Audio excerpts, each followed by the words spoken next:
Olá, meu nome é Jairus Arruda, sou professora na disciplina Hermenêutica e Argumentação Jurídica.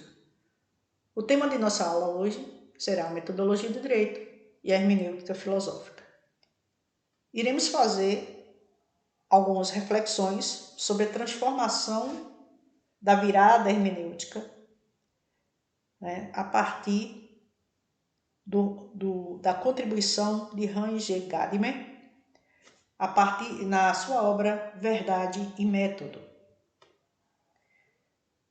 Uma questão importante a ser dita e refletida é de que a hermenêutica jurídica ela seguiu durante o século XIX a uma tradição dogmática.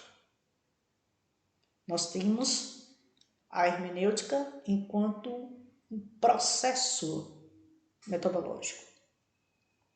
Essa tradição dogmática, por vezes engessada a padrões e métodos, tinha como meta interpretar a norma para extrair o seu significado, em consonância com a chamada metodologia interpretativa. O direito apresentava as lacunas interpretativas ao longo dos seus textos. Por tal motivo, em inúmeros momentos, as ciências jurídicas sofreram a falta de flexibilidade das interpretações. Após a publicação da obra Verdade e Método, Gadamer consolida-se como um forte nome da hermenêutica a possibilitar uma reestruturação no processo de interpretação.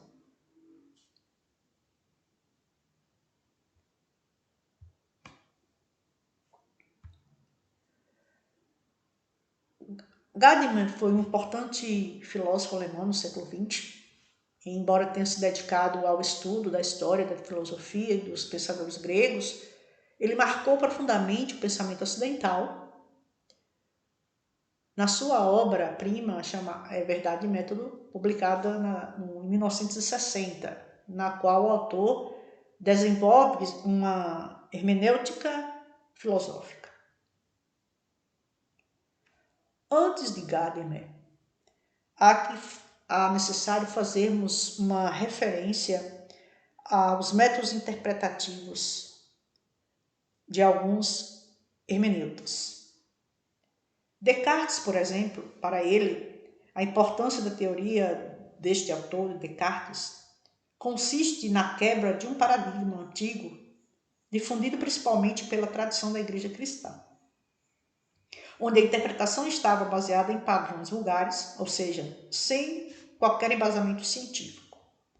Em 1677, foi publicada a obra de Descartes, chamada Discurso sobre o Método, onde o autor buscava nas ciências naturais elementos racionais para o alicerce de sua filosofia. A partir de então, houve um empenho na busca por método irrefutável, a fim de se obter uma veracidade nos resultados encontrados. Em sua obra, Descartes influenciou as teorias iluministas e isso se refletiu também na esfera das ciências humanas, inclusive no direito e suas interpretações. Hans Kelsen, a seu turno, para ele, o direito foi inevitável a influência a partir do seu rigor interpretativo. Hans Kelsen bebeu, digamos assim, da fonte desse rigor interpretativo e trouxe de modo veemente para a hermenêutica jurídica. Para o hermeneuta, a atitude jurídica dependeria da forma positivada, forma irrefutável do direito, e somente o juiz detinha autoridade para a sua interpretação. Com Gadamer, de fato, considerado um dos expoentes da hermenêutica filosófica, há uma mudança de paradigma. Sua teoria apresenta uma nova abordagem em relação ao modo de interpretar, onde a maioria das concepções dogmáticas tornam-se superadas. Para interpretar é necessário possuir um entendimento prévio, um pré-conhecimento, conhecimento este adquirido com as tradições que o intérprete absorveu por estar inserido em determinado meio ao longo da sua vida. Qualquer leitura, por mais simples ou complexa que seja, envolve uma interpretação, que por sua vez está fundada na linguagem. Verdade e método. Gadamer nos fala de uma verdade que não pode ser verificada através de uma metodologia científica. É aquela verdade que surge com a experiência, seja a experiência da filosofia, da arte ou da própria história. Gadamer traz uma crítica à pretensão de universalidade metodológica. Não existe uma única verdade, não existe uma única interpretação. Para Gadamer, existe, para esse filósofo, a tradição é primordial e significa a força vital na cultura. Não se pode reduzir sua importância. A tradição engloba a crença e a racionalidade. A ideia de que podemos desviar de nossos próprios pontos de referência cultural para catar a verdade eterna é uma demonstração fictícia do pensamento modernista. Ao contrário do estigma adotado pelos padrões iluministas, segundo a visão reformulada do hermeneuta, os preconceitos são fundamentais para a compreensão do todo e qualquer conhecimento. Aqui entendamos o seguinte: tradição e preconceito não do ponto de vista vulgar, mas para interpretar, é necessário rever-se dentro do processo, trazer uma pré-compreensão, que é o que se chama da tradição, sobre uma determinada situação, para compreender de forma adequada e aí sim fazer uma interpretação. Nos anos 20, Martin Heidegger, do qual Gadamer foi aluno, juntos promoveram uma virada ontológica hermenêutica.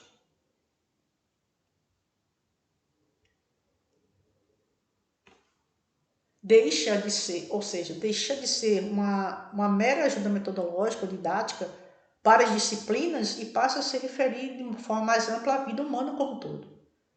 Passa a ser algo inerente à própria existência humana.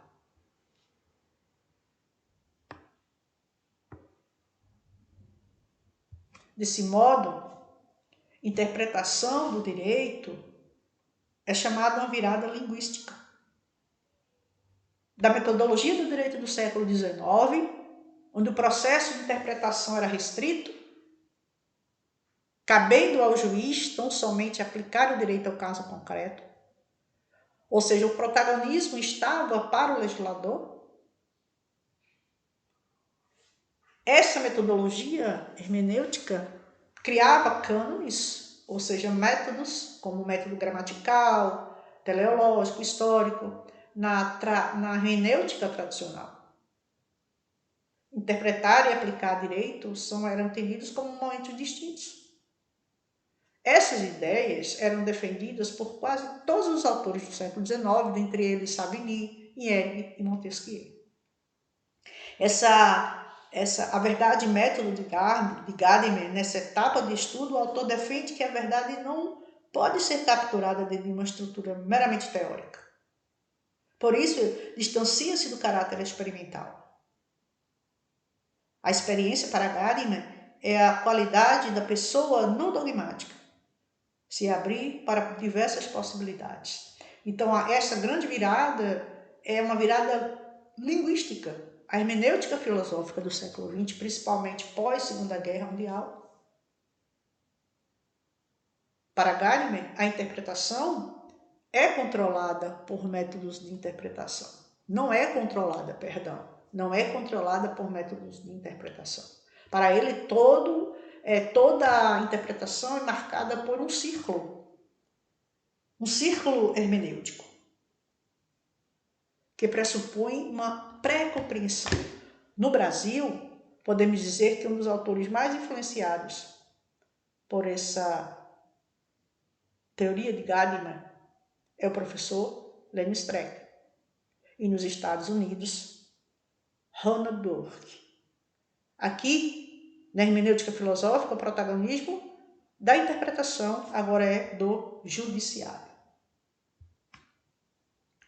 O círculo hermenêutico. Gadamer não adota uma vertente metodológica da hermenêutica, preocupando-se com o próprio processo de compreensão de um ponto de vista filosófico. Desta forma, recorre ao círculo desenvolvido por Heidegger, ou seja, o movimento de sentido do compreender e do interpretar. A consciência do homem ultrapassa a mera regra do antigo cânone ou dos antigos métodos. Devem ser agregados outros elementos nesse giro hermenêutico. Para haver uma interpretação é preciso ter uma pré-compreensão e uma compreensão. A leitura reflexiva. O texto em partes para compreender o texto como todo. O texto no todo para compreender as suas partes. O círculo hermenêutico se dá no instante que o sujeito, por meio da pré-compreensão, constrói a sua interpretação. É uma espiral hermenêutica. A compreensão completa e total de um fenômeno hermenêutico nunca irá ocorrer, pois a cada volta espiral haverá um novo sentido. Isso significa leituras e releituras. A cada nova interpretação, um novo sentido. Gadamer recorre ao conceito hegeliano de compreensão e pré-compreensão. A compreensão se move em uma compreensão circular. Só posso conhecer algo, compreendê-lo, em um marco já estabelecido, em um contexto que possuo e no qual me situo ou instalo. Isso significa dizer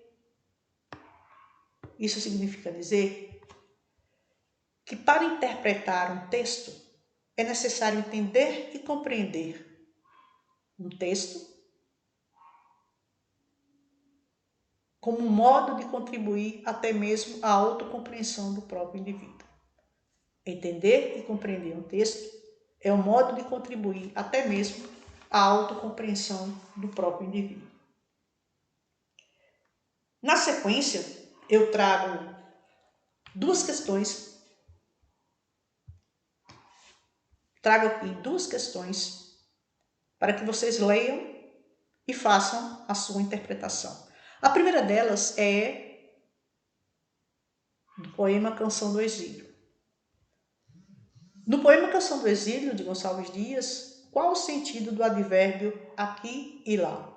Minha terra tem palmeiras, onde canta o sabiá, as aves que aqui gorjeiam como lá.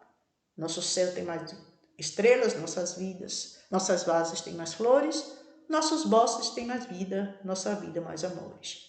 Em cismar sozinho à noite, mas prazeio contra eu lá. Minha terra tem palmeiras, onde canta o sabiá. Minha terra tem palmeiras, que tais não encontra eu cá.